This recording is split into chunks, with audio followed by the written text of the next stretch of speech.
بسم الله الرحمن الرحيم. الحمد لله رب العالمين، والصلاة والسلام على خاتم الأنبياء والمرسلين نبينا محمد وعلى آله وصحبه أجمعين. اما بعد، اس عظیم مہینے میں قرآن مجید کے پیارے الفاظ اور خوبصورت انداز بیان پر غور فکر کا درس جاری ہے۔ آج کی نشست میں ایک ہی لفظ کے صیغے میں تھوڑی سی تبدیلی سے کتنا عظیم پیغام اور معنی میں کتنی بڑی تبدیلی ہو سکتی ہے، آئیے دیکھتے ہیں۔ ارشاد باری تعالیٰ ہے، قال الملأ من قومه ان لنراك في ضلال مبين قال يا قوم ليس بي ضلالة ولكني رسول من رب العالمين۔ سورة الاعراف آیت نمبر 60 اور 61، 60 اور 61۔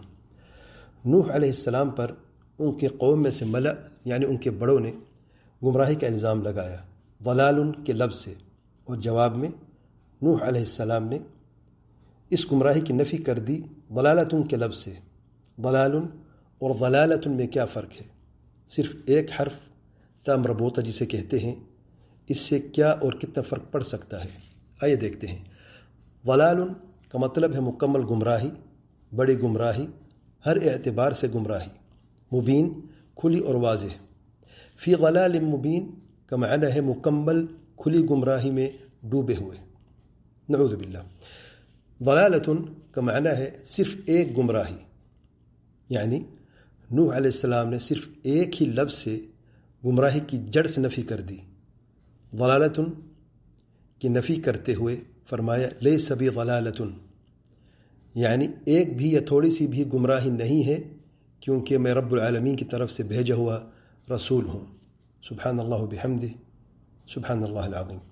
اگر لیس بضلال فرماتے تو اس کا مطلب ہے بڑی گمراہی نہیں، زیادہ گمراہی نہیں، تھوڑی سی تو ہو سکتی ہے، لیکن ضلالت کے لفظ سے جب ضلالت کی نفی کر دی، ایک گمراہی بھی نہیں، تھوڑی سی گمراہی کا بھی امکان باقی نہیں رہتا۔ سبحان اللہ، واللہ اعلی و اعلم۔